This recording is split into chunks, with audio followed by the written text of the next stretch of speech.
90 minutes business, l'invité. On parle mode aujourd'hui, tendance avec Frédéric Mauss, PDG de WSN Développement. Who's Next, c'est le salon qui a lieu en ce moment 2 fois par an, salon B2B, grand rendez-vous mode de la rentrée. C'est encore aujourd'hui porte de Versailles. Bonjour Frédéric. Bonjour. Comment s'est présentée cette émission? Il y avait eu déjà beaucoup de demandes de la part des exposants. Est-ce que à 2 tiers de l'événement, vous êtes content? On est content, on a un très bon visitorat.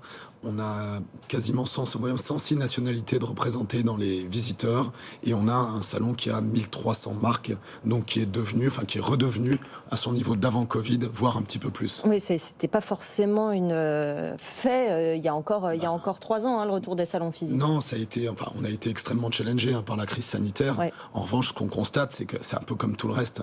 Dès qu'on a pu revenir à un format physique, mais les gens le plébiscitent et en ont besoin. Et nous, je rajouterais qu'on est sur un canal de distribution qui est le wholesale. Et le wholesale, même s'il a été extrêmement challengé par le digital ou par pas mal d'autres méthodes, les marques y reviennent finalement. Donc c'est aussi pour nous, quelque chose qui nous pousse et qui va pousser à la fois le business de nos exposants et les visiteurs qui visitent notre événement. On va y revenir, mais c'était quoi les grandes nouveautés, les grandes tendances de ce salon de septembre? Alors, les grandes tendances, je dirais que c'est à chaque fois, nous, on présente des collections, donc c'est les exposants qui viennent présenter leur prochaine collection. Ce qu'on a, c'est un retour de l'international. On a un salon qui est là, 58% de marques internationales qui viennent à Paris pour rencontrer finalement le monde entier aussi. Donc ça, c'était vraiment une grosse tendance et surtout un retour à un événement d'une taille qui est, la bonne taille pour attirer du monde. Donc ça, c'était important pour nous.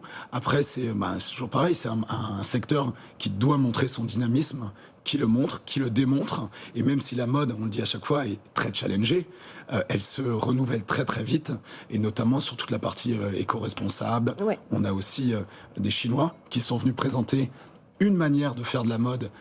Parce qu'on décrit, on entend beaucoup la Chine comme étant décriée. Là, on a des collections qui sont magnifiques, qui sont faites de manière responsable. Donc voilà, on est aussi là, nous, pour montrer tout ce qui se fait de bien dans notre secteur. On va y revenir sur les grandes tendances, les grands changements. Jean-Marc? Oui, juste pour vérifier le champ d'action auquel vous adressez. Quand vous dites la mode, c'est le textile, mais c'est aussi le cuir, les accessoires, oui. Les sacs, les choses comme ça. Toutes les industries créatives. Nous, on est vraiment spécialisés sur toute la partie textile et accessoires, mais c'est vrai que de plus en plus on a des extensions comme la cosmétique, comme la déco, comme voilà. Enfin, il y a tout l'univers lifestyle, je dirais, qui se greffe maintenant autour de Who's Next, parce qu'une marque aujourd'hui, elle peut faire une collection de textiles, mais elle va lancer peut-être un petit produit d'accessoires ou une ligne de déco, et nous on est vraiment cet endroit pour démontrer ça et pour le montrer au monde entier. C'est intéressant parce que il y a ces salons, cette attractivité même des exposants étrangers, et en même temps les boutiques en France qui ferment, les enseignes qui ferment les unes après les autres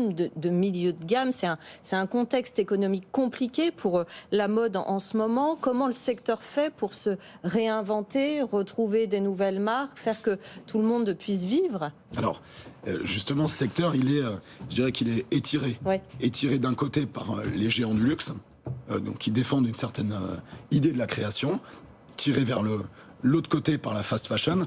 En revanche, pour moi, la création, elle vit dans ces marques-là, justement. Oui. Ces marques qui sont des PME françaises, internationales, qui représentent quand même plus de 80% encore du business. On le fait dans les boutiques. Et donc, c'est tout un écosystème qui est lié, qui est fait de petits et de moyens, mais qui fait l'ensemble, une énorme partie du marché. Donc nous, on est là, encore une fois, pour les rassembler, pour qu'ils fassent du business ensemble, et c'est la raison d'être de Who's Next. Jean-Marc? Oui, on a l'habitude de considérer, en tout cas moi, que la mode, ça se passe à Paris ou à Milan. Est-ce que vous voyez apparaître des concurrents sérieux, ou est-ce qu'il y a encore une sorte de touche particulière à la fois de Milan et de Paris dans ce domaine-là? Il y a une attractivité énorme de Paris. Paris, et notamment on le voit nous après le Covid, les gens, quand ils parlent de mode, Paris, c'est mettre une étiquette, finalement. J'ai présenté à Paris, j'ai exposé à Paris, donc ça reste très, très, très attractif. Et tant mieux, je dirais. Après, on se bat, nous, pour le défendre et pour faire des événements d'une taille, je dirais, conséquente. Parce qu'encore une fois, c'est comme ça que le business s'opère. Et plus on va attirer de monde, plus finalement on va réussir à créer ces connexions qui sont vraiment le sel pour nous. On a lancé une plateforme digitale qui s'appelle The Shop, qui perdure, qui permet de perdurer l'expérience en fait finalement du salon et de faire du business avec le monde entier tout au long de l'année. Mais c'est ça ce que vous avez fait là? Est-ce que c'est ça aussi que les boutiques, parce que vous parliez tout à l'heure des boutiques physiques, de leur importance, du fait qu'elles ont encore de l'avenir, et pourtant il y a beaucoup de boutiques physiques qui ferment, c'est ce qu'on disait.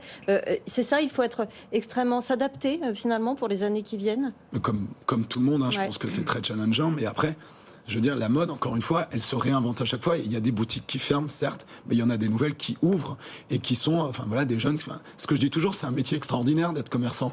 Vous n'avez pas besoin d'avoir fait des études, des grandes études pour être commerçant. Il faut aimer le métier, il faut aimer le contact, et c'est un métier formidable. Et moi, je crois, et notamment on le constate sur le retour du wholesale, c'est qu'on a des marques qui ont envie de développer à nouveau ce système de wholesale qui avait été challengé par le Lady NVB, par le tout digital.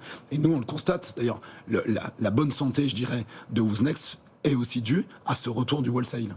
Vous nous faites un petit point sur le calendrier, parce que l'année n'est pas du tout terminée. Il y a encore beaucoup de grands événements, de grands rendez-vous dans les semaines, les mois qui viennent. Alors nous, on termine Who's Next et on enchaîne en Fashion Week sur première classe dans le Jardin des Tuileries. Et après, on va se projeter rapidement sur l'année prochaine, qui est une année importante, parce qu'on va fêter les 30 ans de Who's Next et les 60 ans du Salon international de la lingerie. Et alors, vous pouvez nous dire un petit peu ce qui va se passer au mois de janvier, les tendances? C'est secret? C'est totalement secret. Il y aura quand même des tendances. Je veux dire, on parlait tout à l'heure d'écologie. Des tendances, oui, non, je pense. Voilà.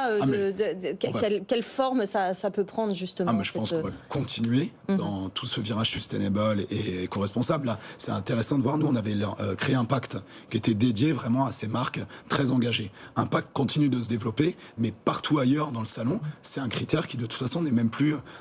Je dirais que on ne peut plus créer aujourd'hui. Les jeunes créateurs viennent avec ça. Mais c'est inné. Enfin, c'est dans leur ADN et ça ne fait même plus sujet de discussion. Donc ça, c'est très bien. Donc ça va continuer. Après, les tendances, c'est chaque marque en fait finalement qui les présente sur son stand et c'est ça qui fait aussi la beauté d'un Who's Next. Ça dure jusqu'à ce soir, porte de Versailles à Paris, et vous le voyez, plein de grands rendez-vous. Merci beaucoup Frédéric Mauss d'être venu nous voir, PDG de Who's Next WSN Développement. Vous reviendrez nous voir évidemment pour ces prochaines dates. Vous êtes le bienvenu. Merci beaucoup.